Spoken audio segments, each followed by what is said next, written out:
just read this book this week, and well, let me tell you, every time I read it, I find something new in it that I didn't remember, and it's such a great book. Oh, Uh, thank you. yeah, it is, and it was an eye opener for me for many things. So we'll talk about that a little bit. Okay. But Sid, for people who don't know you, talk to me about your career. What are you mostly known for? Is it Bryan Adams, Elton, Rod Stewart, Grease, The Refugees, your own music? What do you think? Globally, it's probably my time with Elton. I think and sometimes it's the Grease movie soundtrack of which I sang three lead vocals. But obviously, in the years since, I've made my mark in other ways and in my own way, and as an artist, as a writer, songwriter, as a performer. So it's hard to say. I mean, I guess the main thing would be, yeah, sang with Elton John. So sometimes I have to say, yeah, it's been 50 years since I did that, so there's some stuff that has happened after that. But yeah, certainly that's one of the big flashpoints. And you've been nominated twice for a Grammy. Am I Yeah, am I correct? yes, that's right. First time was as part of the Grease movie soundtrack, and but the second time is the one I'm most proud of because that was as best rock vocal performance for my single Survivor in 1979. So that was my single from my first album, Desire Wire. And so I'm very proud of that.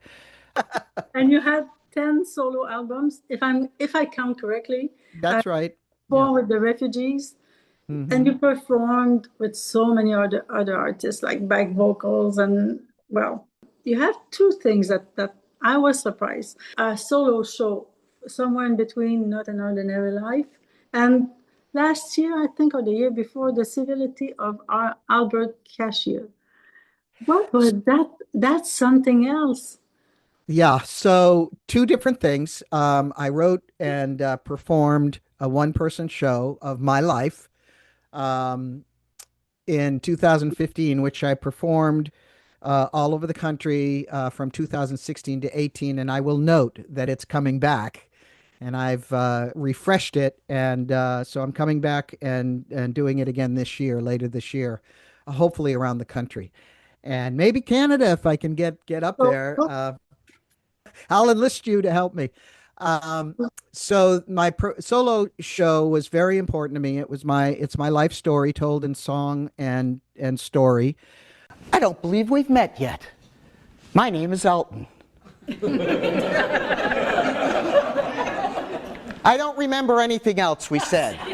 I've been humbled by the responses of my audiences. It was the most authentic, self-assured, incredible performance. Now I'm going to have to pretend to be a girl for the rest of my life. I had success, I had failure. Cindy Bullens, almost rock star, man in a woman's body, mother of two, married to a gay man, living in Westport, Connecticut, right smack in the middle of the Gold Coast, driving a minivan. I had love, I had loss. Laughed, cried. Fourth stage Hodgkin's disease. She's 10 years old. Somewhere between heaven and earth. The show was riveting. Like really, I was forgetting to blink. Better than I've ever been. I'll live for you, my baby.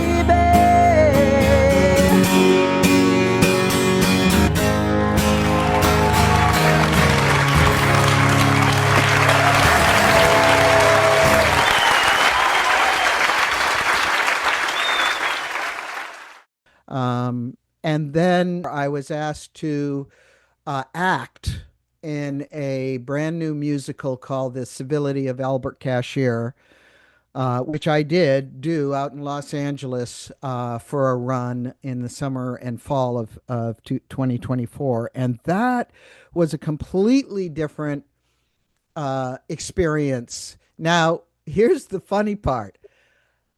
Out of high school, I went to the American Academy of Dramatic Arts in New York City.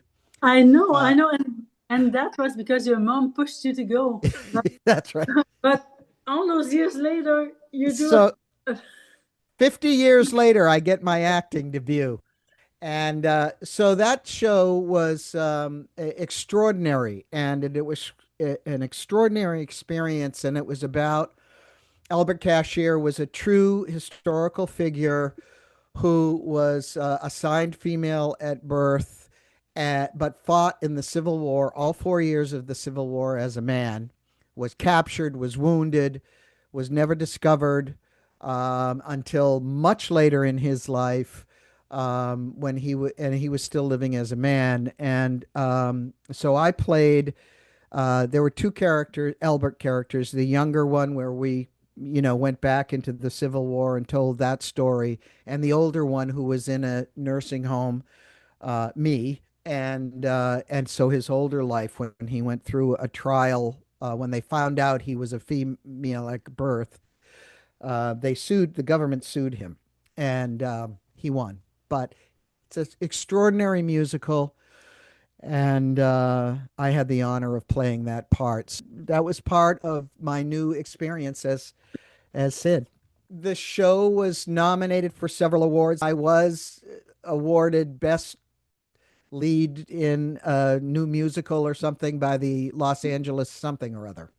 And you also were the subject, and you played in a documentary, The Gender Line, that won various awards also all over the film festival. So congrats. That's Thank you. amazing career. But you always dreamt of being Mick Jagger when you were young.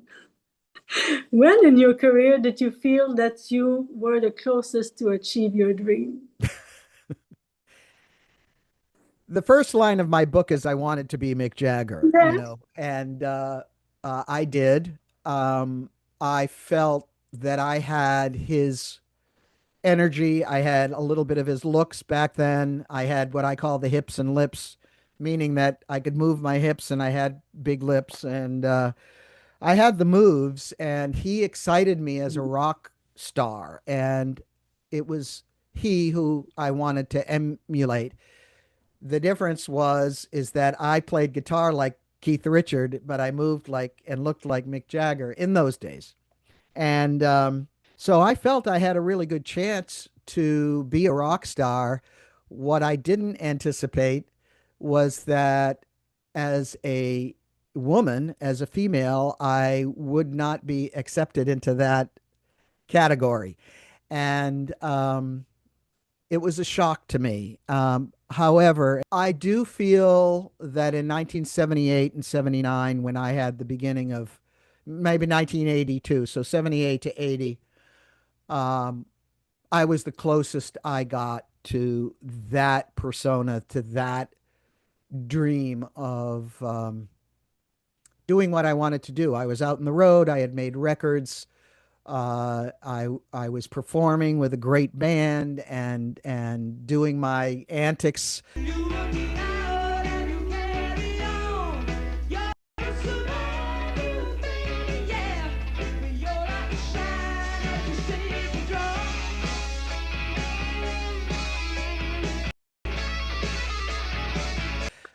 It's a little embarrassing for me now when I see some of the video of me back then. But that's who I was, and that was the time. That was what it was at the time, and there was no other female artist who played electric guitar and wrote their own songs and did what I did on stage and performed like I did. So I was an anomaly, which was exciting at first until the record business decided that that wasn't what they wanted, and they wanted more women like Pat Benatar. And the not having no criticism of Pat Benatar. It's just that the word was androgynous back then. No one knew unless you knew me. It was like, are you a man or a woman? But I had the look, I had the moves, I had the charisma. It stood me in good stead for a long time. And it actually is what led me to Elton John a few years before that. So Well, going into Elton John, you had the choice to tour with Bob Dylan or Elton, and you chose Elton.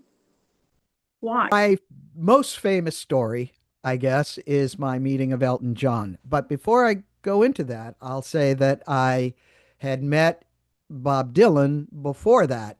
So in the summer of 1975, this is all within a couple of months. So in the summer of 75, I was invited to New York. And I'll make this brief, but I was invited to New York by the great legend Bobby Newworth to participate in a week's worth of jamming, really, at the club, the other end, which used to be the bitter end and still is the bitter end now, but for a few minutes it was the other end, with a whole bunch of people who you may or may not know. But that week in July of 1975 turned into the genesis for the Rolling Thunder Review with Bob Dylan. Bob was there every night, Bob Dylan. He didn't perform on stage, but so many other artists did who happened to be in New York City at the time, or who came in by invitation. I was part of the house band for that week with Bobby Newworth and T-Bone Burnett and David Mansfield and Stephen Souls and Rob Stoner and a bunch of other people. And Patti Smith came in, John Belushi came in. The list goes on and on. Mick Ronson came in. The list goes on and on and on. So out of that week came the idea for the Rolling Thunder Review, which was Bob Dylan's Rolling Thunder Review that started in September or October of 1975. So I was part of that, and I was going to be part of the house band for that back in Los Angeles, September 17th, 1975. I knew that Elton was hosting a press party for Neil Sedaka, who was the pop songwriter and pop artist of the 60s, and who was having a comeback, and he had signed with Elton's Rocket Records. So they were doing a press party at the studio, Cherokee Recording Studios in Hollywood. And I knew the owners of Cherokee Recording Studios because I was a frequent there and kind of a gopher for them, and would participate in singing background for somebody who needed it or doing whatever, and had recorded some demos of my own there. Anyway, so I knew they were doing this press party. So I was sitting in the control room with the Robb brothers, who are the owners of Cherokee Studios, looking into this press party. And just a bunch of journalists and writers and publicity people, and Elton. He was in there. And back then I had a lot more chutzpah than I have now. And Well, I was going to say you were not afraid of a closed door. that is the truth. So I don't know what got into me, but I turned to the Robs and I said, I'm going in. And they said, no, you can't go in there. I said, yes, I can.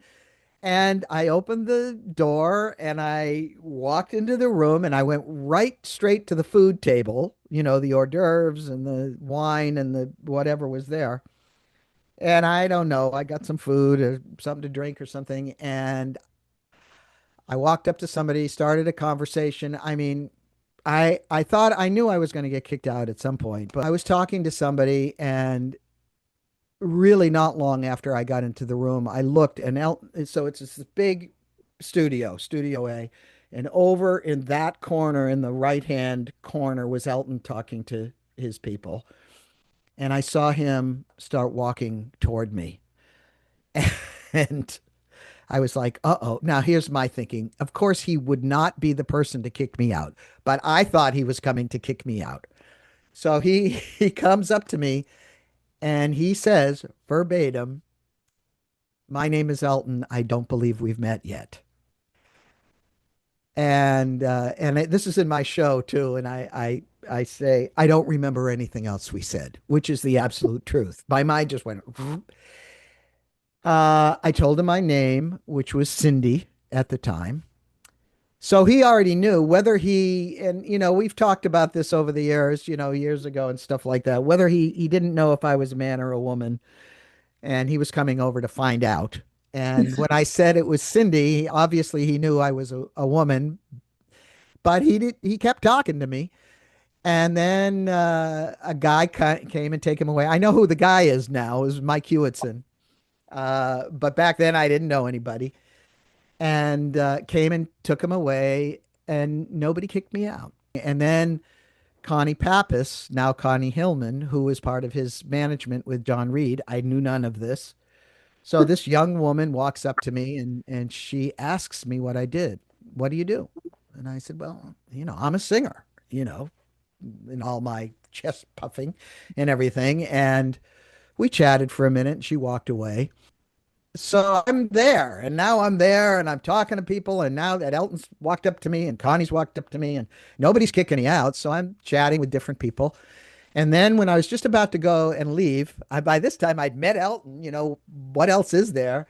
And Connie walked up to me, and I still didn't know who she was, and said, and turned to me and said, "What are you doing for the next 2 months?" Cross my heart and hope to die. And I did know. Now, here's the thing that I don't tell people all the time. I did know what I was doing for the next 2 months. I was supposed to go on the road with the Rolling Thunder Review. But for some reason in my mind, I said, don't say anything. And I said, I don't know. Why? And she said, Elton wants to know if you want to go on the road with him. And he never heard you sing a note. Never heard me sing. So I, of course, was like, what? So that was a Wednesday night. A Wednesday night. He was starting rehearsal on Friday.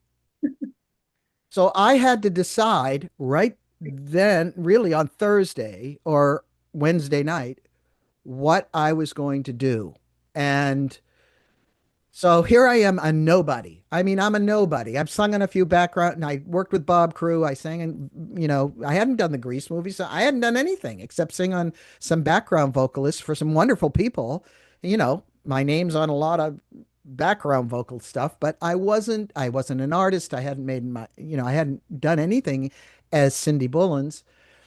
And here I had to choose between Bob Dylan and Elton John in one day.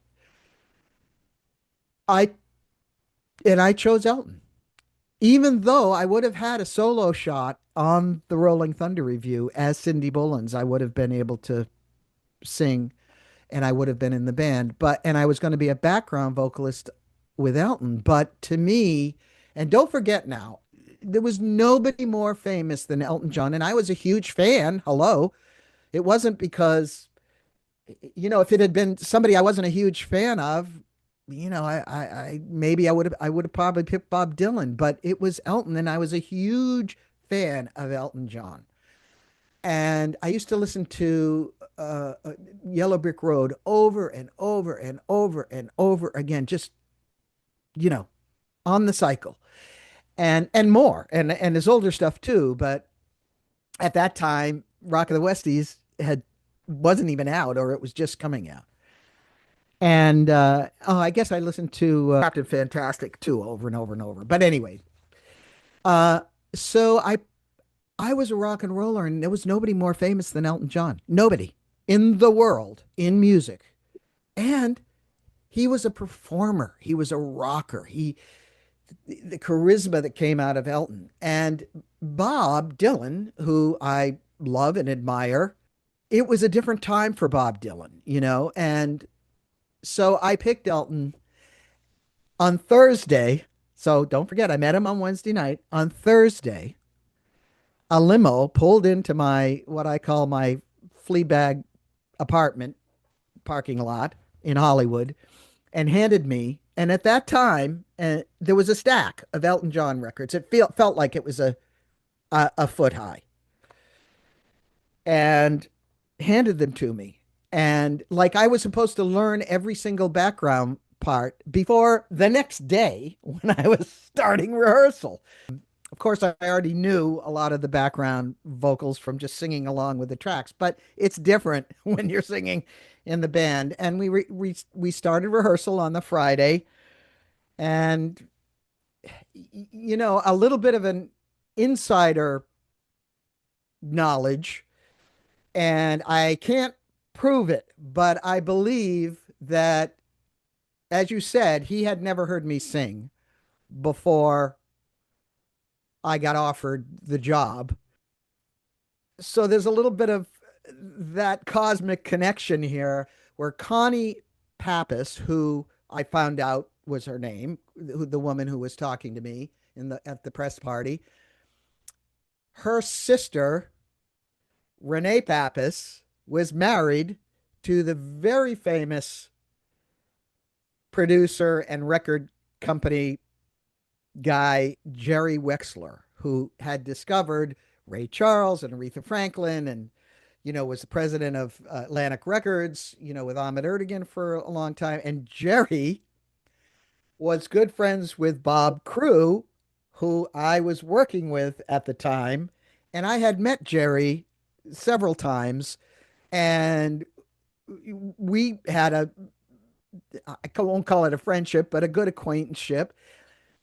And so my theory is that Connie must have mentioned to Renee or something and asked Jerry if he knew who I was, and Jerry said, "Yeah, she's a great singer," and whatever. That's my theory in one day because if they had found out I couldn't, or maybe if I had showed up and couldn't sing or something. But anyway, so I started rehearsal with Elton for the Rock of the Westies tour, and we hit it off right away. And I became kind of a staple in that in that tour. And Elton took a shining to me, and after a while, I kind of became his companion. I mean, he took me places. He did things with me. I hung out with him in his hotel room. I was really a privileged part of his uh, circle. And as this young punk androgynous kid, so Rock of the Westies I write about a lot of it in my book because it was such an incredible experience for a young person from West Newbury, Massachusetts, in the sticks, and who wanted to be a rock star. And here I was on stage with the biggest rock star in the world. And believe me, I didn't take it for granted. I write about it, and I have a little paragraph about it in my show too, but I write about standing behind the first night in San Diego. The first night we did the San Diego Sports Arena, the first night of the Rock of the Westies tour, and I can remember standing below the ramp up to the stage, and in that tour, and it was a 4.5 hour performance, by the way. Elton started with a solo version of Your Song. That was his first song before the band went on the stage. And I remember standing, I say below and behind, watching, listening with awe, you know, listening to him walk on stage and start the piano keys of Your Song, which everybody knows. The first, as soon as he plays the first chord, everybody knows what it is. And hearing the audience just erupt, and the lights come down on him, and when it's a solo song, they come down in that, the spotlight, and watching from below and behind, and feeling my whole being just go, holy crap, this is me. I say, this is me. I am here. I had to kind of get back into my own body, as well as being, it was kind of that dual experience of, how did I get here? And But it was quite fast. Very fast. So you didn't have the time to realize you got the stack of records, you rehearsed, and then wow, boom, the starship, and you're on stage. Yeah, it was within a week of meeting him that I was about to go on stage. And so it was bam, bam, bam, bam, bam. And when I got on that stage, I mean, it was just, a thrill. And of course, my background partners, John Joyce, who's still a friend of mine, Jim Haas, I haven't talked to since then, but he was great. Just being a part of, and the whole band, everybody and have interviewed from those days, Caleb Quay and Kenny Passarelli and Davey Roger Pope and who, may he rest in peace, and Ray and who else? James Newton Howard, and Davey, of course. And they were all wonderful to me. I walked into rehearsal. Apparently, he fired somebody to have me be there. So, I show up and nobody knows who the heck I am. I just walk in that day and there I am. And I'm the only woman among all these guys, although nobody knew one way or the other. So they were all curious and, everything else. But Elton, I mean, the bottom line to all of this is think about it. I'm asking your audience to think about this with Elton. I was a nobody.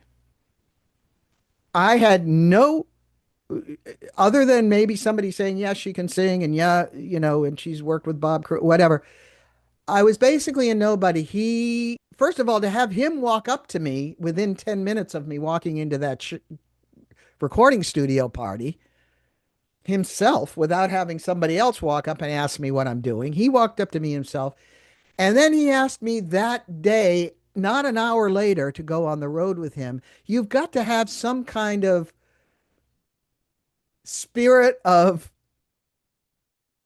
I don't know what, just some extraordinary trust in your own intuition, your own,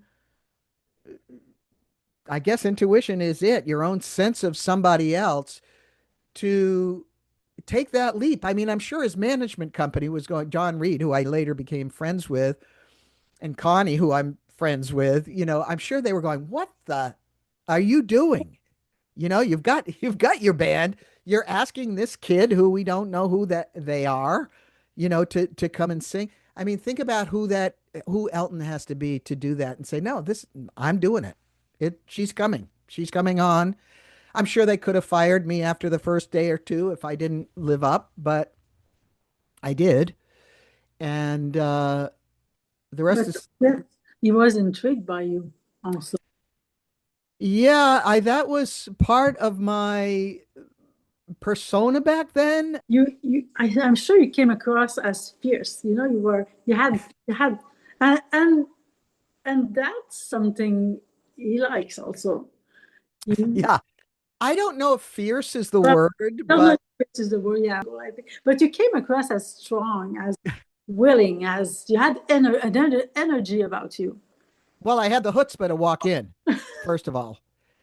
If I hadn't had the chutzpah, and I use that word because it wasn't courage, it was just, I'm going in, and I didn't know what was going to happen. I didn't think I didn't necessarily go in to meet Elton John. That's the funny part of it. I just wanted to be in the room. I also had, which I didn't know, charisma. I didn't know I had that thing that drew people to me. Um, and I guess bravado is a good word too. I had some of that.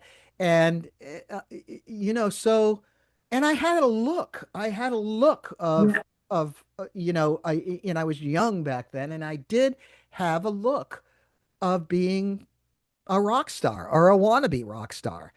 And it wasn't like an outlandish look. It was just, the way I dressed and the way I moved, and I was androgynous. I was not feminine and I wasn't masculine. I was just who I was. So I guess all those things put together intrigued him, as you say. And that was the beginning. And we're still friends today.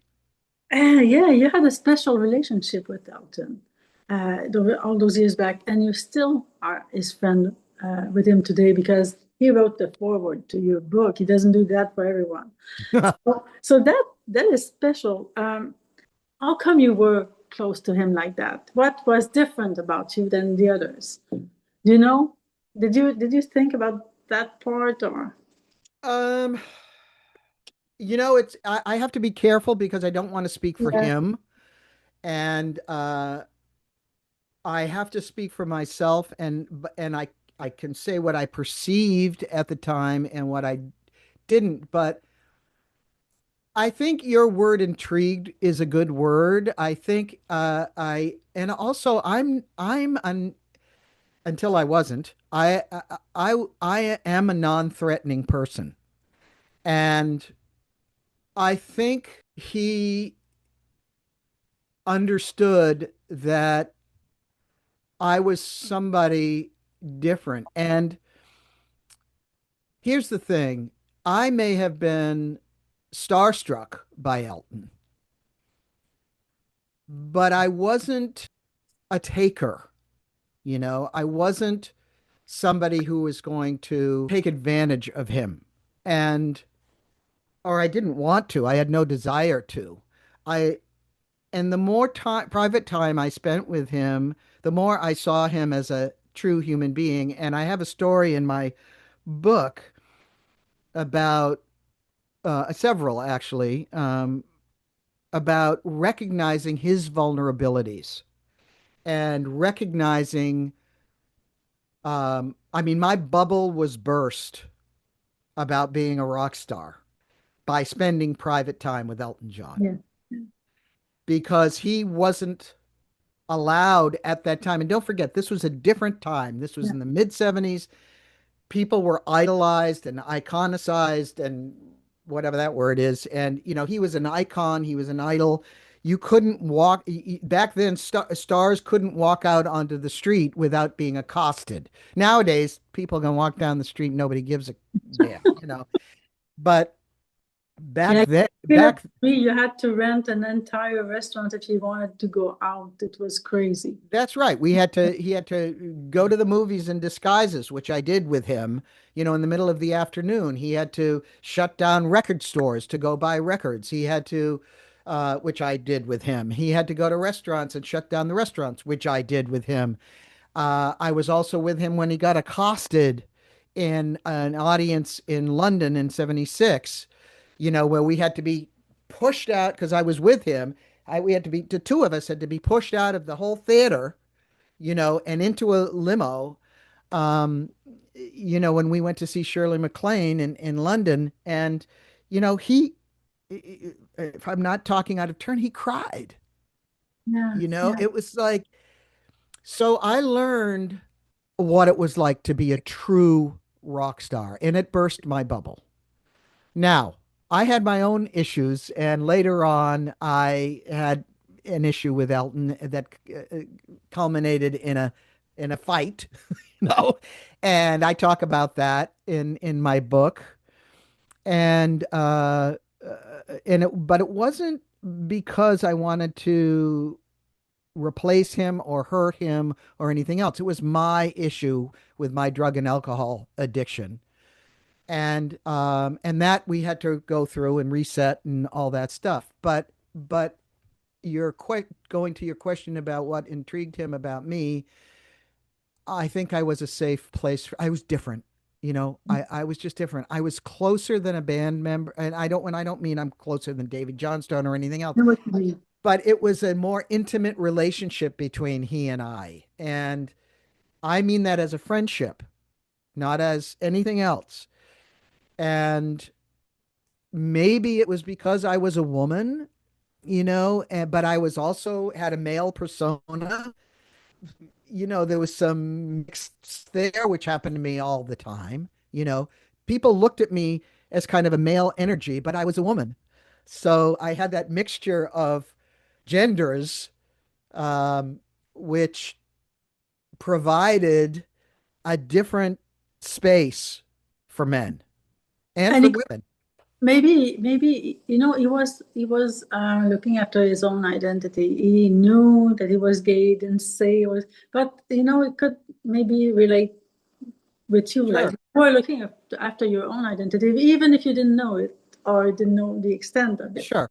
Sure. I mean, I ended up marrying a gay man. So, you know, we had a wonderful relationship, and I blew it by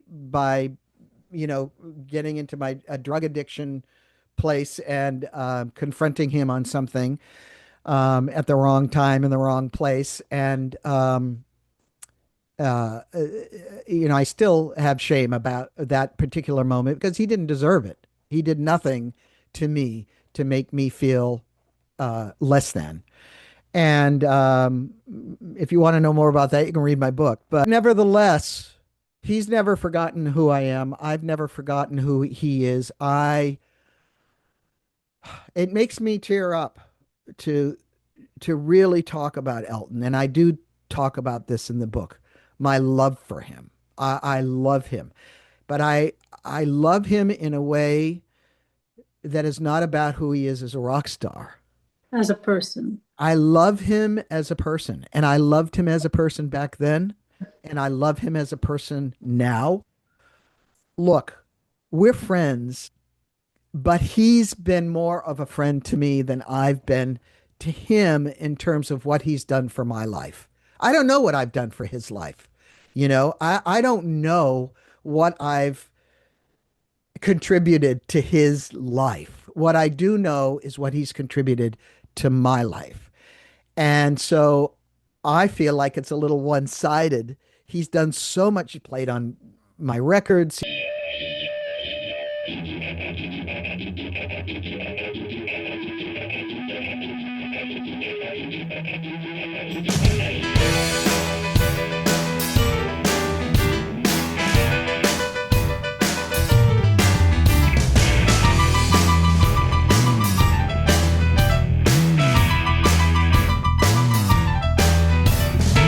Touching down in Amsterdam in the early light of dawn.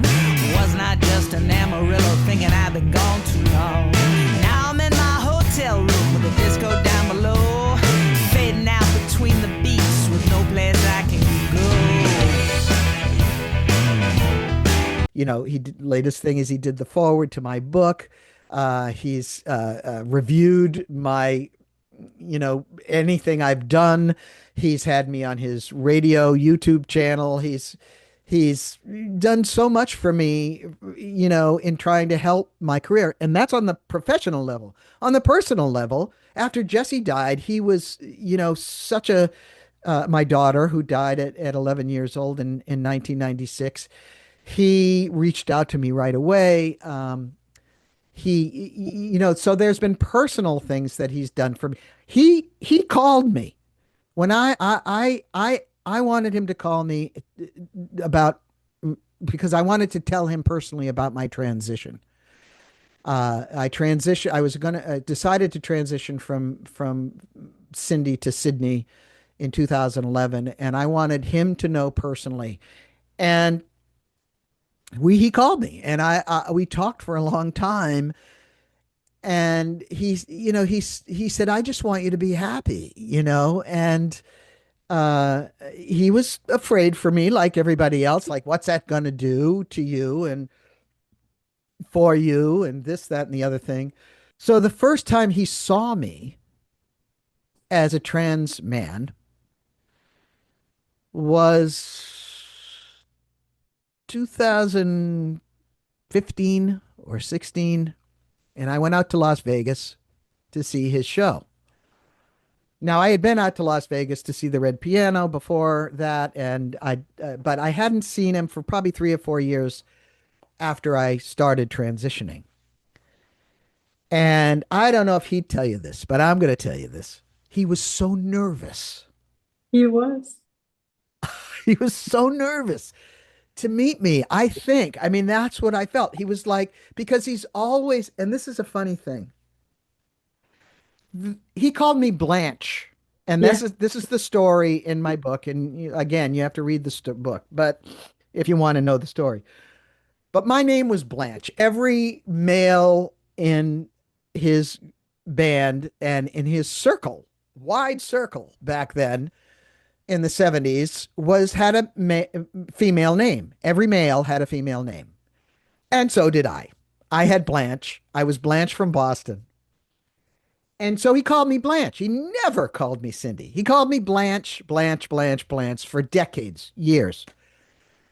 When I became Cidny, he wouldn't call me Blanche. That's funny. He couldn't call me Blanche. He doesn't even call me Sid, which everybody calls me Sid. He calls me Cidny, even when he emails and, communicates. But I believe he was really nervous when he met me. And because always when I walk in, if I come in back, wherever I see him, it's always Blanche, it's like that. Blanche. Nope. I walked in and he was standing there. And so he was nervous. But then the next few times I saw him, he was fine. But, he's always been supportive. He's always been there for me. It really does make me very emotional because he doesn't, like you said about the forward to my book, he doesn't have to do anything. Everybody asks him for everything. And has he said no to me? Yeah, he said no to me too. But when the time is right and he can do something and he feels he can do something, he will do it. I haven't asked him all that many. He hasn't said no to me many times, a couple of times when it wasn't the right timing for him to do something. So, he's still one of the most famous people on earth. And and of course I met Dave. I was at their first wedding back in 2005. I was at their civil ceremony, their first one, they and David. And David and I became friends too. And they're both just unbelievable people. And, when Elton read my book, he sent me an email and I have it, not ever getting rid of it. And David has been such a support too. And, obviously they're involved in LGBTQ issues and, so am I now. So, anyway, I could go on and on. Well, you know what? Sometimes we meet people that we have a connection with. And probably that's what happened there. It started there and never stopped. Mm-hmm. So that's a great story because it changed the course of your life. The fact that he asked you to join his band. That's right. It did change the course of my life. And it, like we said at the beginning, now it's Cindy Bullens, what did she do? Oh, she sang with Elton John. But that's always great on a CV. You sang on Blue Moves. It's so different from Rock of the Westies. Did you expect that it would sound like that? Blue Moves, I had the opportunity to be present in Toronto when he was doing the lead vocals. I wasn't there for the tracking, but I was there for his lead vocals. And when I first walked into the studio and, I was able to sit there, not just for my own sessions, which actually we did in LA, but when I was in Toronto, I was a guest basically, and I was sitting there watching the procedure, the recording. But when I first walked into the studio and heard the songs, I was blown away. I was just blown away because of what felt to me like the depth of the tracks was more than had been for Rock of the Westies. And I was blown away. And I just, again, had the opportunity to be a fly on the wall, which I had so often with him. What complete privilege I had. So I sat there while Elton did his lead vocals. And I'm telling you right now, he did almost every one in one take.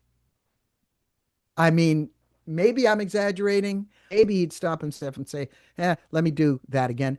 But it was really one take all the way through. And yeah, I mean, that album, I think, is one of his underestimated and underappreciated albums. And I had the privilege of singing backup on several of those songs. And, my name's on there. So, Chameleon, Crazy Water, Between 17 and 20, and Don't Go Breaking My Heart. well, Don't Go Breaking My Heart. That has a story. Can I just stop Yeah, right there go for a ahead. minute? So, Don't Go Breaking My Heart is one of those flashpoints for me because it was Elton John. It was John Joyce, me, and Ken Gold, who was the backup vocalist for the 1976 Louder Than Concorde tour. And it was the three of us, and we actually made up the background vocals. And I think it was, I'm going to take some credit for that because I kind of think it was me who did the hoo-hoos and came up with it. John Joyce could fight me on that. But that song, when you listen to it, and of course, it's one of the most played songs in history. And I used to have this joke where I'd be in Portland, Maine, or some obscure city somewhere, town somewhere, and I'd be in a restaurant or a grocery store, and I'd want to say to somebody, whoever is close, when it would come over, that's me singing on that song. And I had this vision of somebody turning to me and saying, "Yeah, right, get that crazy person out of here." But it is me, and you can actually hear my voice on that song. If you know my voice, even back then when I had a more high voice, I always had this pure voice, even as a female, and I had this little girl voice that I could conjure up, which I did for the Grease movie soundtrack. But I also had a low voice, but the timbre of my voice, the tone of my voice has not changed, even though it's lower now. And you can actually hear my voice on the who's nobody know. That doesn't sound like it, but because I can't sing in that key anymore. But and so when I hear it, it's just so funny because it's played all the time, and that's me, and I'm on it, and I can, claim that song, and it's just fun. It's fun to be on those songs, and that one in particular because you can hear that it's me if you know what I sound like, and it's played every other minute around the world. I was your clown. Ooh, ooh. Nobody knows it. Nobody knows it. Yes, it is played all the time, and I do still hear it. But were you the ones who decided what to sing and how to harmonize, or did Gus tell you, or Elton? No, nobody. I mean, when we sang, as far as I remember, um, and again, I remember "Don't Go Breaking My Heart" much better than I remember doing the other three vocals in Los Angeles. I do remember singing with Tony Tennille on one of them, and but as far as I remember, we made up the parts and we decided, as most background vocalists do, who's going to sing what part because it fits your voice the best. So I believe that nobody directed us unless they said, we need something here or we don't need something there.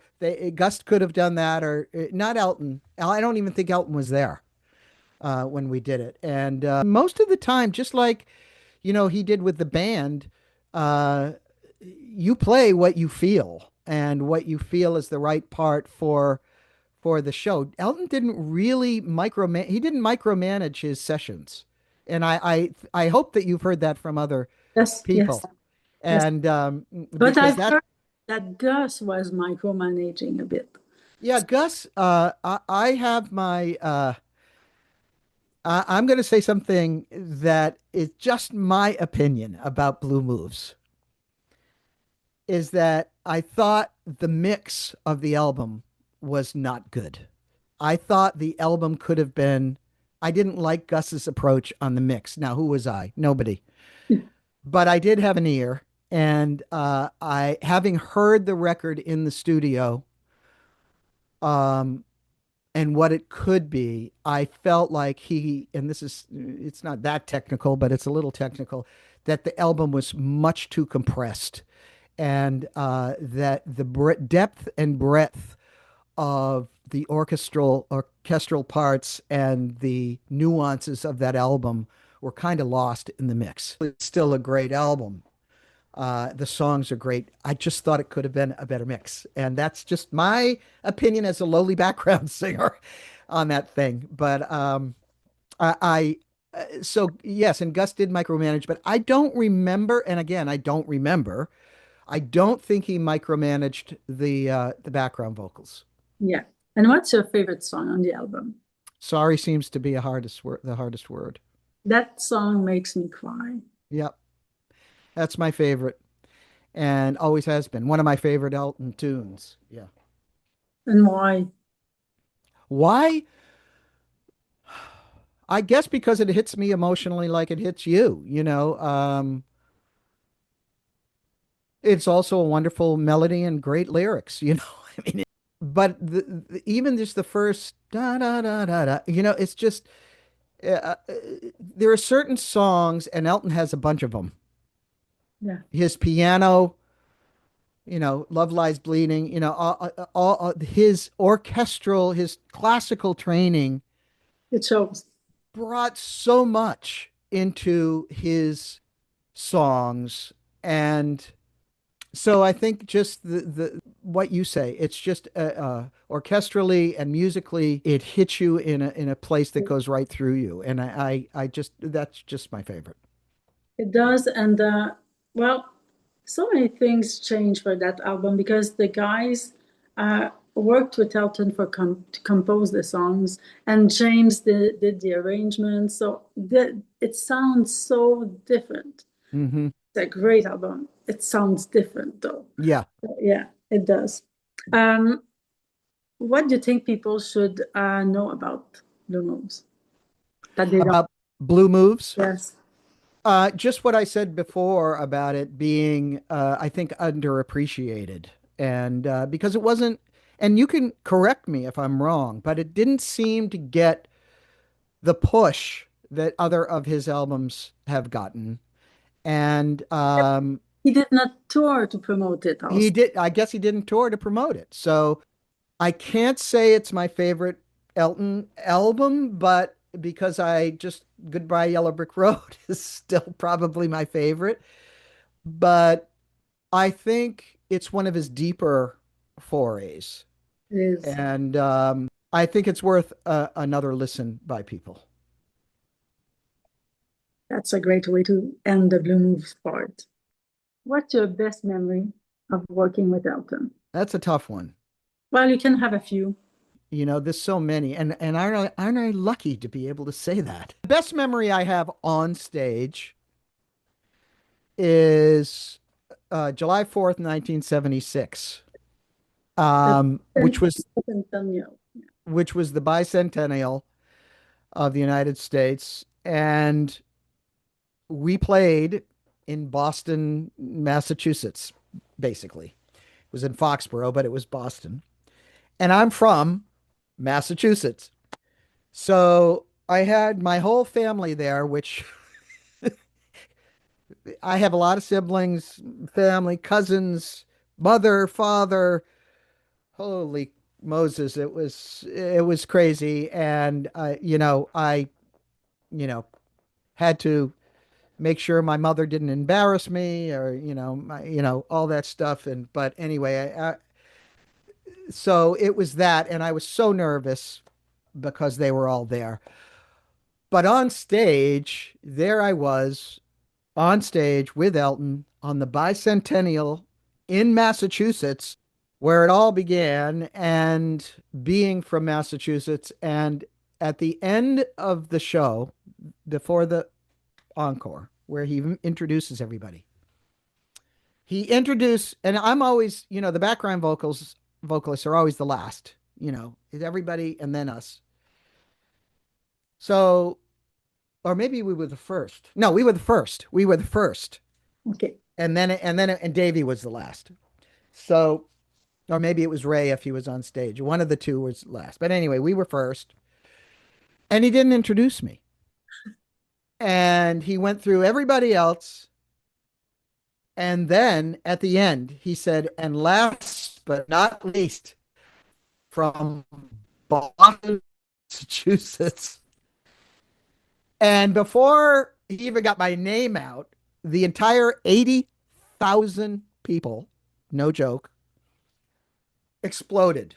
And last but not least, this lady who's been on my last two tours, one in England, one in America, who's going to be a big star of One Day My Soul, from Boston, Massachusetts, is Cindy Bullens.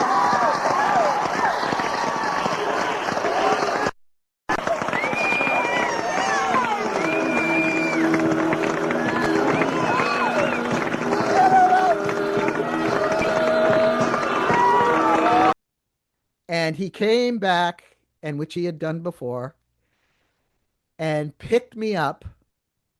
I had pictures of him picking me up. I have a picture somebody sent me of me picking him up. Wow. We used to do all these shenanigans on tour. So he picks me up and he brings me and he throws me into the audience. And but he does this whole thing and everything else. And of course I got caught. That was the best, the most memorable moment when he just waited until the last and said from Boston, Massachusetts, and 80,000 people went berserk. And so he featured me. And in that way. And the other great memory for the Louder Than Concorde tour was that we did a duet together. We did Leslie Duncan's Love Song, both of us on guitar. And so he featured me doing that duet, which was a wonderful gift from him as well.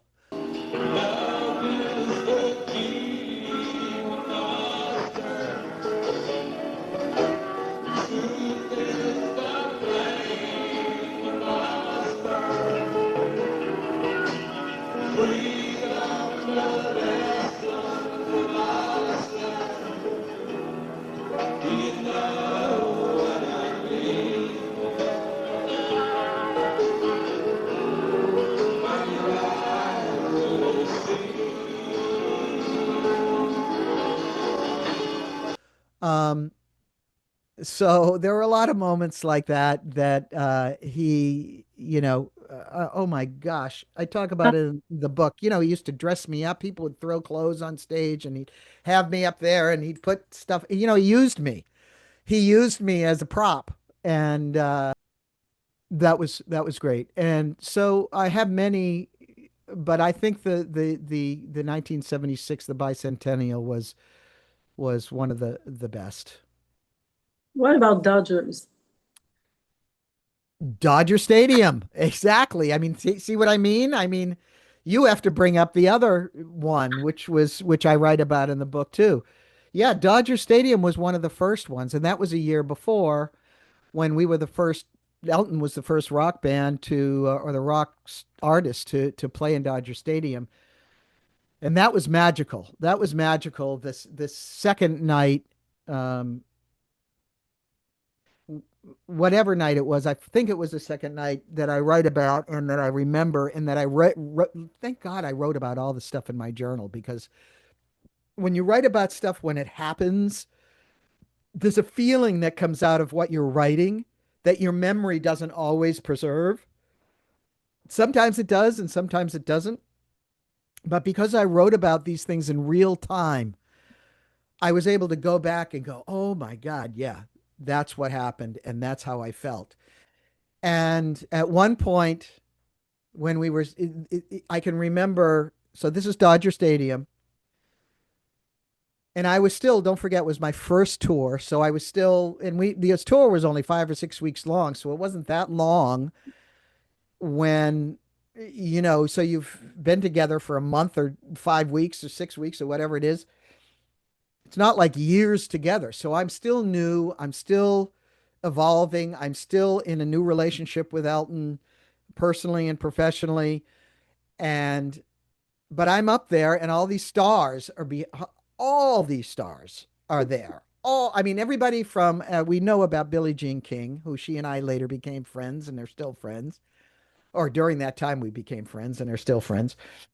But Cary Grant and, just everybody who was everybody was there at Dodger Stadium backstage. So that was one thing.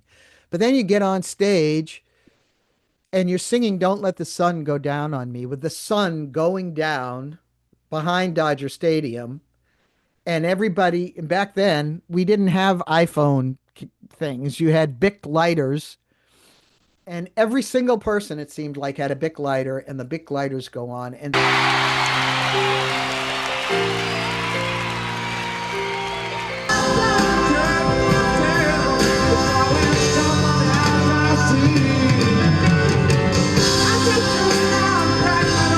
so it was, and Elton will tell you this too about Dodger Stadium, and any of the band members who remember what it was like. It was magical. This one performance where everything was just otherworldly. You felt like you were at one with the audience, at one with the world, at one with the music, and at one with together. You were all together. And so, yes, Dodger Stadium was a magical moment. That's a little different from my thing at the Bicentennial, because that was about me and him, highlighting me in a way that was wonderful. The Dodger Stadium thing was about the togetherness of the band, of the audience, of the moment, of the music, of all of it, and of the place. So that's what that was. So thank you for bringing that up.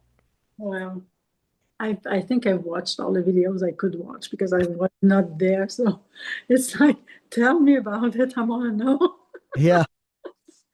Cidny, your albums, I've listened to them. I have a few, I guess, many. Even your last one, little pieces, but they tell you a story. If I'm not, correct me if I'm wrong, but for me, when I listen to them, it's like you write about you, your life, your family, your feelings. When we listen to the lyrics, we feel we get to know you. Is it? Am I right? Or No, you're right. I have a little funny story about that. One day I was playing a game years ago, up on my island home. I was with a bunch of friends and we were playing a game called Mystery or something like that. And you had to write down who you thought was the most mysterious person. I forget the thing. But meanwhile, I'm thinking, yeah, I'm mysterious. So I think I'm the most mysterious person. Somebody looks at me and says, "Are you out of your mind? You write everything, who you are, what you're going through, what you're feeling in your songs.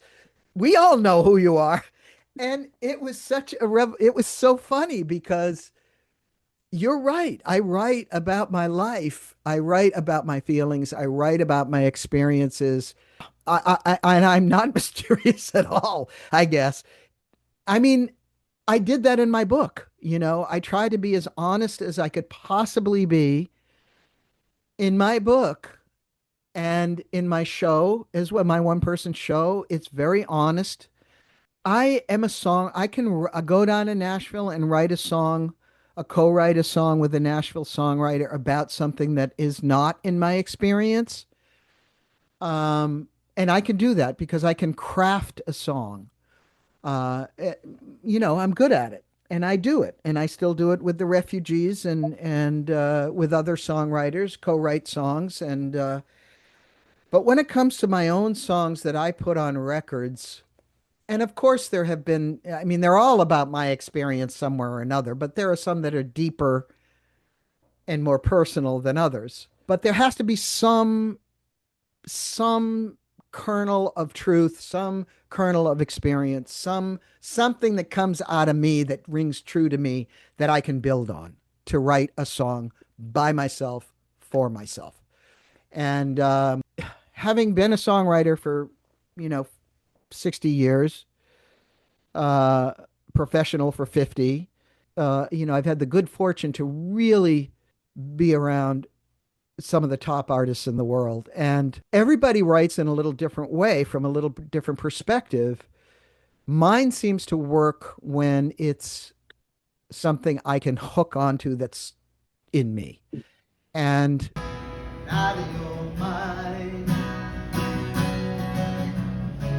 you're not in your body, you're living a lie. There's a train in the station, there's a car in the drive. They won't take me over the gender line. They can't take me over the gender line. I consider myself a good songwriter. I'm too old to not know when I'm good at something and when I'm not. And there are a couple of things I'm a master at, and one is songwriting. Or maybe that's just it. I don't know. Maybe as a performer too. I can't say I'm a master guitar player. I play guitar and I play good rhythm guitar. But I know how to write a song. But how do you write songs? Do you have something that comes up to you in inspiration, or you have to sit down and what's the process? How do you So I'm not a prolific songwriter. I have friends. Deborah Holland from the Refugees is a prolific songwriter. Wendy Waldman is a songwriter who writes all the time. My partner's in the Refugees. I am not prolific. I and so there's two different things. When I write a song, it can come, of course, it's got to come from some kind of inspiration or idea. It's not always inspiration. Sometimes it's just an idea, a title. I've written a lot of songs from a title, which gives me an idea or an inspiration. Sometimes, songwriters will talk about the magical songs, which just come, boom, they come through. They write themselves. That was my experience with Somewhere Between Heaven and Earth, the album I wrote after the death of my daughter, Jessie. Those 10 songs were downloaded. They just came from a place in me that I hadn't written from before and have not written from after. Those 10 songs are in a category all by themselves. There are other songs that I've written which came all in one swoop, just ring, they come in, and those are the magical songs. There are other songs that you toil at, that you have an idea, and it's like, I have a couple of them right now. I have this idea, I have a title, or I have the first verse, but I can't quite get the melody right, or I can't, and it's just like pulling fingernails, it's like, why can't, what is it? Sometimes, like last month, I was with the Refugees. I actually was with the Refugees working in January and February and part of March. And after we were rehearsing for our gigs and stuff, and we got to the writing part, I said, I have this melody and chord structure that I've had for 10, 20 years. I don't even remember how long, that I wrote on guitar, and I have written 2, 3 lyrics, different songs to this particular song pattern and melody. I know when I write a good song, and I know when it's just not there. And that any master songwriter can tell you. And so I said, okay, I'm giving this up. Here's the song, blah, blah, blah, and I play the song, and we write a song. Good. The three of us. Wendy takes a little bit and modulates it a little bit for a bridge, but the rest of it is basically what I had written. And I'm like, thank God, there it is. It's out, after so many years of it just sitting there and me playing it every year or so saying, can I come up with something else? No. So it's different. And I think, like I said, I'm not prolific. I wish I was. But the songs that I do write, and I'm not saying that every single song that you hear on every single one of my records you're going to like, or that's one of my favorites. But I try not to put a song on a record that I'm not proud of. And I'm proud of some part of it. It might not even be the lyrics of the music. It might be the beat. It might be the arrangement. You know, but it has to sound like me. It has to come from some place in me that I can identify with. And I will tell you one other thing. There's a difference now. My songwriting changed in 1990. Before 1990, I was writing records. And I had albums out as Cindy Bullens, my first albums and everything else. And they were what would be described as pop rock today. And I was writing songs, crafting songs back then as a young person, but also I was pretty good. I mean, some of the songs are pretty good. But I was writing to make a record. In 1990, when I felt like my solo career was over, it wasn't, but I thought it was over. And I thought, and I was in my late 30s, and I thought, you know, back then, if you were in your 30s, you were done in the music business. And I thought, okay, it's over. And I sat down and I wrote a song called Send Me an Angel. And it didn't end up on a record of mine until 2001. But I wrote the song in 1990. And when I sat down and I wrote that song on my guitar, I said, I am never again going to write a song that I can't play by myself on a guitar or a piano. And from that point on, I changed as a songwriter. And I started writing more personally, more conscientiously about what I was writing about, and more feeling songs, you know, that weren't just about a relationship or whatever. And so that changed me writing that song, and for the better, for the much better. And then I went to Nashville. And when I went to Nashville, because my solo career I thought was over, so I went to Nashville in the late 1990 to start writing songs in Nashville. And what I learned, and I had not co-written, I'd co-written like 2 songs in my life before then. When I went to Nashville and I started co-writing with the master songwriters down there, it completely blew my mind, because I learned more how to craft a song that wasn't about me, but I also learned more about the craft of songwriting, if that makes sense to you. So I was able, and I think my songs on Somewhere Between Heaven and Earth, which is my best album ever, will be, is my legacy. Doesn't mean that anything that came after is not a good record. It is my song, it's the culmination.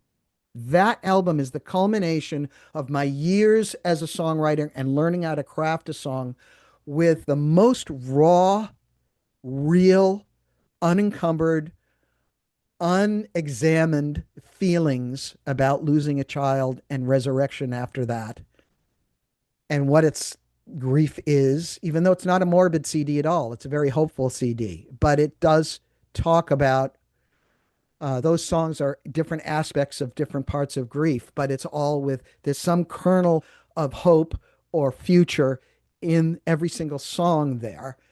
But they come from a place in me that is pure and raw and never to be again. In those first 2 years after Jessie's death, she was 11 years old and died of cancer complications. And I guess it's finally hit me what forever really means.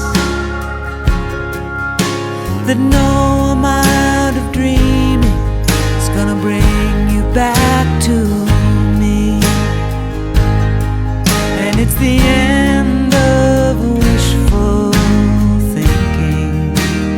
And that album is the culmination of learning how to craft a song plus real personal experience. And then after that, I had to think about how I was going to write after those songs. And because those were such personal songs to me, and I thought they were my best ever. So how was I going to follow that up? So I had to go through another stage of learning how to write without that weight of what I did for Somewhere Between Heaven and Earth. You have, for me, when I listen to your songs, it's like you have before and after Somewhere Between Heaven and Earth.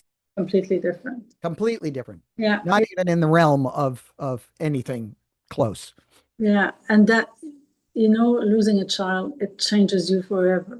And that's something we never wish upon anyone. So that you were able to turn that into an album that's full of hope, and you helped people with that album also, because you toured and you helped people who were grieving with those songs. So Yes. that must feel like it had a purpose, not only to heal you, but to heal others also. So that record saved my life. Yeah.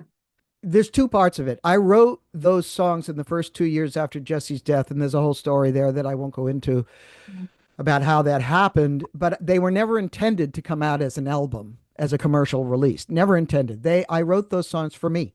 Even my then husband didn't hear the songs until they were all written over in a year and 10 months and recorded.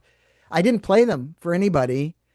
They were for me, and I didn't know I was going to have a record deal. When I finished that album, what you just held up is what I had in my hands before I ever got a record deal. But somebody played it for somebody. I got a record deal. It came out commercially. And then the other part that you mentioned happened, where I started hearing from people who'd lost children, people who'd lost other loved ones, people who just had other losses in their lives, but in specific, bereaved parents. And I started being asked to do performances and workshops for bereaved parents, for palliative care and hospice workers, for colleges and universities on sociology and death and dying, medical schools all over the world, actually. And so I started doing that. And yes, I toured as what I call a civilian with that album when it came out. But I also did what I call Jesse gigs, which were these private or specific shows or concerts or workshops for people for a specific reason. And those particular shows that I did for that particular reason did bring me a sense of there's a purpose, not to Jesse's death, No, but to the songs and to the process and to the albums and the album Somewhere Between Heaven and Earth. And that gave me purpose to continue to go on. And Jesse's gift to me were those songs that I believe she gave to me, the 10 songs on Somewhere Between Heaven and Earth.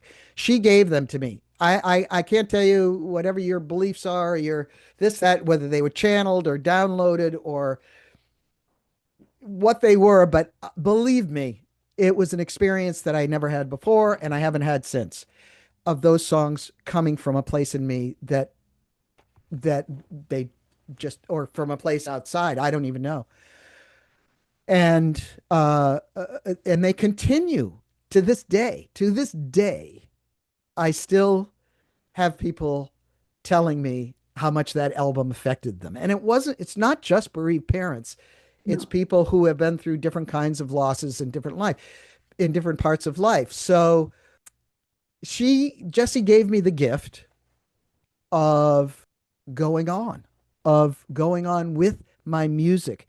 It's hard for me to say she gave me my career back because I don't know what my career is. She gave me my music. She gave me a pathway to continue to do what I do best, which is write songs, perform, and be a voice for people who have had loss, and then now be a voice for trans people or LGBTQ people, and in between, just being myself, So, well, I was going to say that I think that strength that you got after you lost Jesse, it gave you the strength to be true to yourself. also. Yes, Am I right? that's right. Because to transition at 61 years old, you have to find strength somewhere because it's not easy. And that's what the book was an eye opener for me. I thought that, well, you wanted to be a man all your life. You changed. What's the problem now? You should be happy. Well, it's hard. It's harder than I thought it would be. And reading the book made me realize that.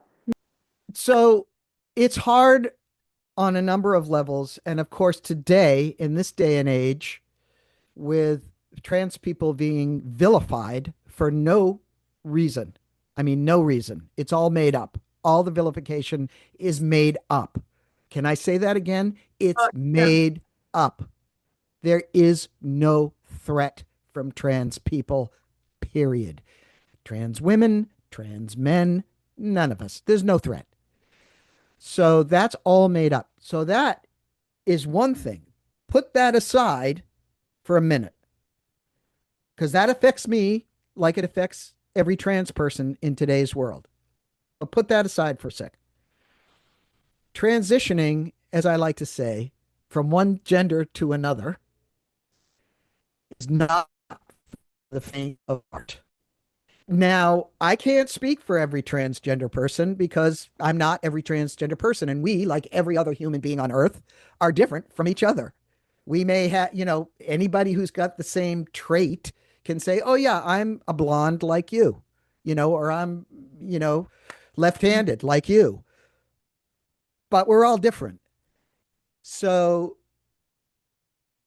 when you decide to transition, and I did decide to transition late in life, I never thought, if you had told me a day before that I was going to transition, I would have said you were crazy. Because I had a life. I was relatively comfortable in my life and in my body at that point. I mean, it was too late. And I knew, like you said, I knew from the time I was 3 years old, cognizant that I was born in the wrong body. I knew that. And I lived with it throughout my whole life. And it had its advantages, when people thought I didn't know whether I was a boy or a girl, and I got, had some opportunities that I may not have had if I had been this feminine woman. But transitioning, it's different than being, my wardrobe hasn't changed. I got the same clothes, or the same type of clothes that I've always worn. I've never not, my closet has always looked the same, pretty much. So the person is not different. If you ask my sisters, ask my brother, ask my daughter, ask my friends who've known me for decades, is there a difference between Cindy and Cidny Bullens? Not so much. My hair's thinner. My voice is down a little bit.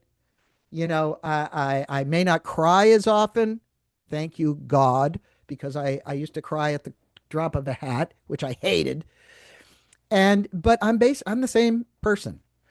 So the difficulty for me was having had a whole life as Cindy Bullens. I was also a public figure. I was also somebody who did a ton of benefits for childhood cancer and, LGBT stuff. And, not that that was going to make the big difference, but I did a ton of benefits for different causes, mostly children's cancer. And, I had friends all over the political spectrum and all over the religious spectrum and all kinds of stuff. And, I had famous friends and, local friends, the plumbers and the, who I was friend, so I had this whole life, both personal and professional, both local and global, that I had now had to deal with if I was going to change my gender. And I did. And as you read in the book, once I got that idea in my head, I couldn't get it out, but I kept going, yes, no, yes, no, yes, no, yes. Can I? No, no, yes, yes, no, no. But all the while I was even doing the questioning about it, I was moving in the direction of transitioning because I couldn't stop, because I knew that that's something that I had to, as we talked about experience, I had to experience in my life. We talked about early in this interview about bravado or chutzpah. Yeah. Maybe we should have talked about stupidity or ignorance too, I was going to say you still got it. but something inside of me in the summer of 2011, when the bomb went off in my life, and I said, "Oh crap, I've got to look into this transitioning thing." There, that part of me came up and said, "It's possible. It's possible for me to do that. I am beholden to no one." Reed, my daughter, was married with two kids by that time. I was Yes, sing. she was supportive. Yes, and she was supportive. It would not have been the same. That's right. So she was married and had kids. I was single and had no partner I had to ask permission of. I was working, but I wasn't like Elton or somebody, or some of my other friends who were working all the time. And yes, you're right. When I approached Reed, my daughter, if she had said no, you can't do that, it would have been a much harder deal. But she was supportive. So I knew that this opportunity was there for me. And what was I going to do about it? What was Cindy, and I'm talking about who I was at the time, going to do about this one issue that I had never addressed in my entire life? I had been to therapy several times. Did I ever talk about being transgender? No, I didn't. It was about my marriage, my relationship, my kids. Though, because you knew. Yeah. Yeah. I knew, but it wasn't part of my life. I was never going to do it. So why was I going to talk about it? I was talking about, I was in grief therapy, or I was in therapy about my marriage, or about this and that and the other thing, about my insecurities and, lack of whatever. So when this download came to me about transitioning, I couldn't not do it. I couldn't, because I kept imagining, now that I knew it was possible, because a friend of mine had transitioned, and I didn't know he had transitioned because he had moved away. And when he called me and told me he transitioned, it blew my mind. And I thought, oh my God, it's possible. Here's a good friend of mine who just did it. And I couldn't get it out of my mind. And I kept thinking about being on my deathbed and not having done it. So that was you can call it bravado or stupidity or whatever you want.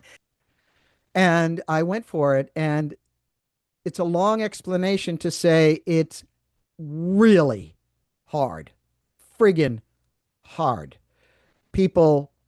My siblings didn't want to hear about it. I didn't tell everybody right away. I mentioned it to a few close friends. I kind of softened it by saying I was going to come out as transgender, but I didn't know if I was going to transition all the way. I did that for a few months.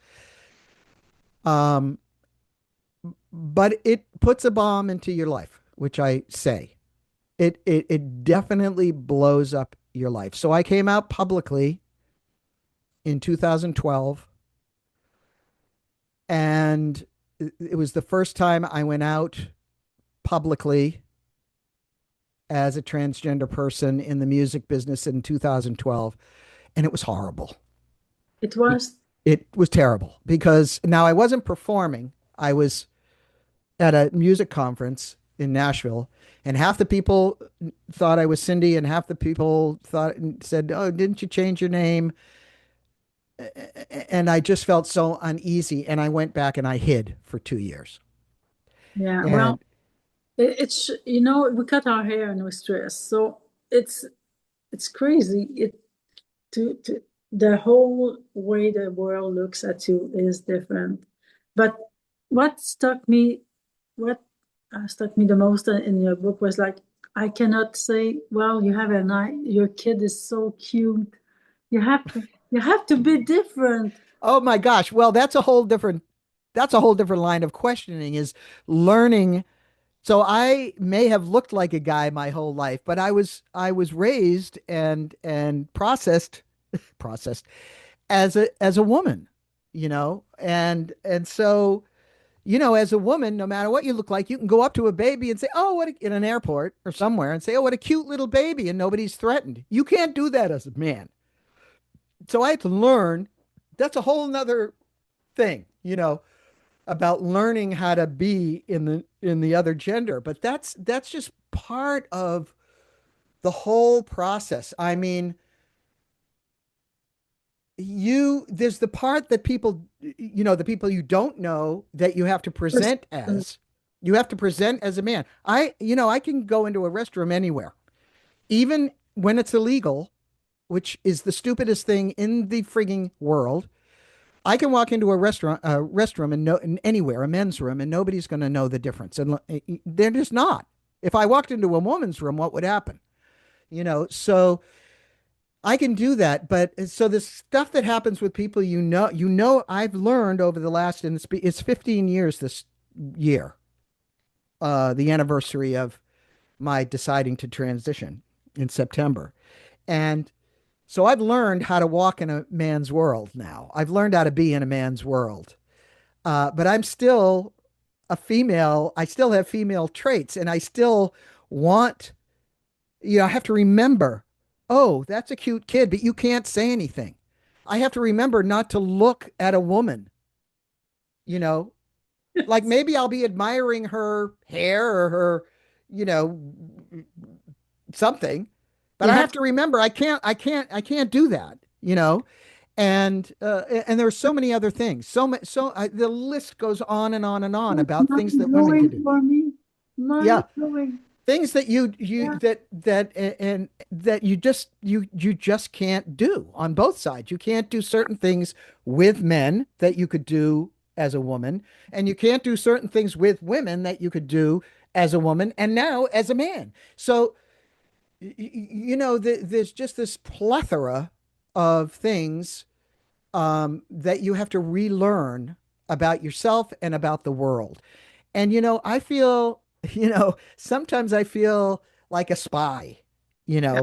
in the house of men, because what I've learned about being a man, and we won't go into all of it, we won't go into any of it really right now, but has been very interesting. And look, here's the bottom line for me. I'm comfortable now, physically, for the first time in my life. The first time I had a shot of testosterone. It's not like heroin, it doesn't go in and suddenly something happens. After a few months, I felt like this was this ingredient I had been missing in my body. I felt like, oh my God, this is what I'm supposed to feel like as a man. Now, no transgender person can explain to you what it is to be transgender. But let me tell you this, and your audience, it is physiological and biological. It is not mental. It's not psychological. You were born this way. And there's plenty of scientific stuff that I can post. I always resist posting on Facebook and everything about it because, whatever. But there's a lot of evidence that can tell you that it's physiological and biological. I can't explain it to you. I'm not a scientist. I'm not a doctor. But then you felt it when you started to have it. But it's not even feeling, but I felt it. I knew I was in a wrong body when I was 3 years old. Nothing about being a female I've ever related to. Nothing. Now there are other people on the different parts of the spectrum of gender who feel like non-binary people who feel like they could go either way and all that stuff. That's not me. I'm like flat on the side of being a guy in a woman's body. I'm a guy. Ask my daughter. Ask my sisters.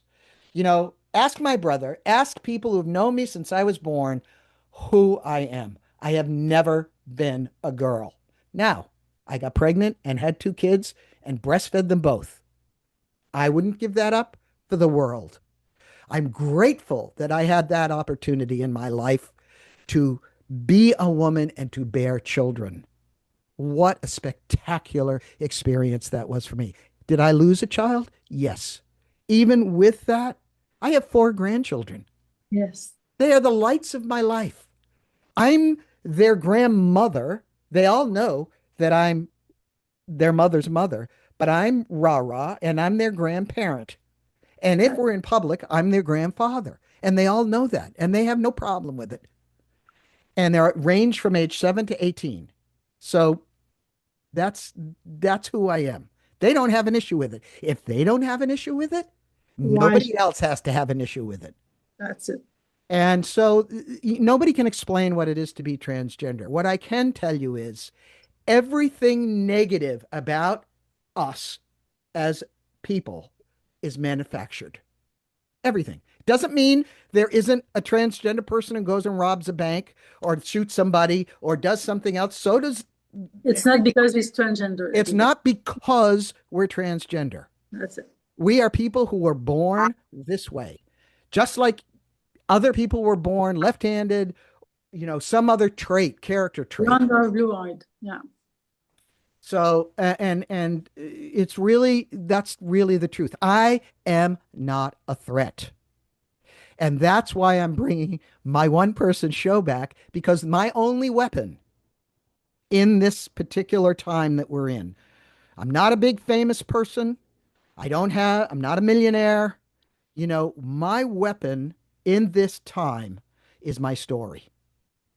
Because if you go through my story as 61 years as a woman, and then I transition, and you go back in time, whether you saw my show or read my book, and you don't get some part of it now that maybe I'm not a, psycho in this world, that I've been through having children, that I've been through being a mother, that I've been through losing a child, that I've been through, having grandchildren.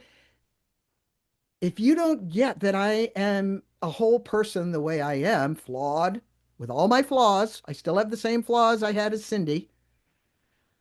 Well, you're a person. That's what I'd like people to understand. We have to see each other as persons.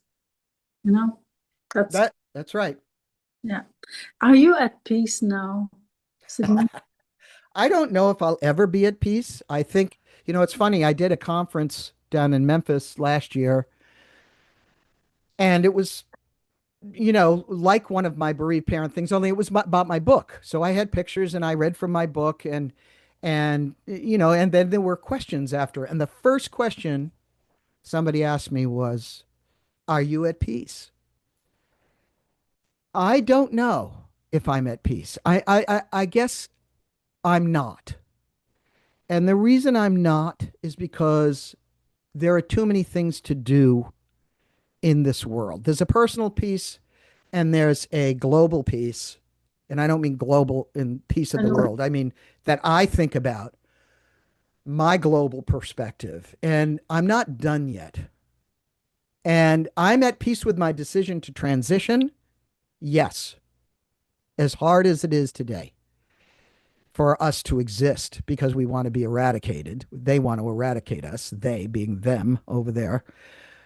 I am at peace with my transition. I'm at peace with my place in life right now, meaning that I'm still vibrant. I'm still working. I'm still physically well, as far as I know. I'm still cognizant. I have a roof over my head. I have 4 beautiful grandchildren who I adore. I'm active in their lives. I'm active in my daughter's life. I've been clean and sober it'll be 50 years this year. I'm a part of my community, both LGBTQ and my music community. I said both, but there's more than 2. And my local community in Maine, I'm active. So in that sense, I'm at peace with that part of it. But there's more work to do on all fronts. I want to be a better person than I am today. So I have to work at that. I want to be more, contribute more than I'm contributing. I have to work at that. I want to be a louder voice for my communities. I have to work at that. So if I sit down, I can experience peace for a minute, and then I have to get up and get to work. So. And so what do you have? What are you working on now? So right now, I've got right here on my desk, this is the script to my one-person show called Somewhere Between Not an Ordinary Life. There is a trailer on YouTube, Somewhere Between Not an Ordinary Life, which was recorded 10 years ago. The trailer. I'm doing my show in Portland, Maine, September 18th and 19th at Hill Arts. Somewhere Between Not an Ordinary Life. I'm doing it in Los Angeles at Highways Performance Space on October 9th and 10th in Santa Monica, 2026. And there are more dates to be added. Those are the two, one in Portland, Maine in September, and in Santa Monica, California in October, and there will be more dates added. So I'm doing that. It's a refreshed version, adding another song, replacing a song or two, and I've rewritten the end a little bit. And I'm excited about that because that's a way I can tell my story with music. There's 8 live songs and then the story of my life and multimedia. So it's pretty good. And I mean, it's my life. It's actually, let's talk about Transelectric, My Life as a Cosmic Rock Star, the book, which you've so lovingly referred to over this interview. My book is based on my show. I took the show as a template. So you did the opposite. Okay. Yes. Okay. So the show I took as a template, and I expanded it from there, and that became my book, which has a lot more detail than 45 minutes of dialogue. This book is for those who want to know. Well, you have the life of a rock star, you have the life of a composer, you have the life of a mother, you have the life of a trans man. Yeah, you have everything in there. That's a great book. My publisher says it's 3 or 4 stories in one. 3 or 4 books in one. You can add a few. Yes. And you can buy the book if you want to buy the book. I will go onto my website and order it, and I will sign it directly, personally to you. You can find it on Amazon too, but I get more pleasure and more money if you just do it from me, and and other bookstores have it. So that's what I'm doing. I'm also working with the refugees. Yes, you have a new album coming out because I have this one. That's the one that came out. That's our latest, called California. Yeah. And we have a new one coming out in January of 27 to commemorate our 20th anniversary together.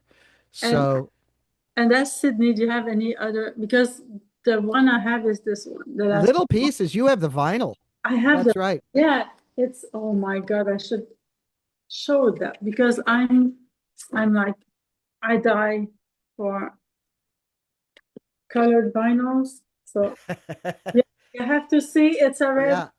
Yeah. There are different colors too. I think the first pressing was red. So. That's your color. So if you want the vinyl, you have to order it from me too, or the CD. Better that you order from me, any of my CDs, on my website, cidnybullens.com. Yes, I will publish the website, and I will the links to the book and everything. Good. Well, it's been such a pleasure, and I loved. Linda came down with her husband and to my book reading a couple of years ago. In Portland, Maine. It was such a pleasure, and it's been always a pleasure to have you be so supportive and to post things that remind me of things of all my old buddies. It's been great. Thank you, Sid, and thank you for opening up for that great interview. I appreciate it so much, and I'm sure everyone will appreciate it also. Well, thank you for having me. Little pieces.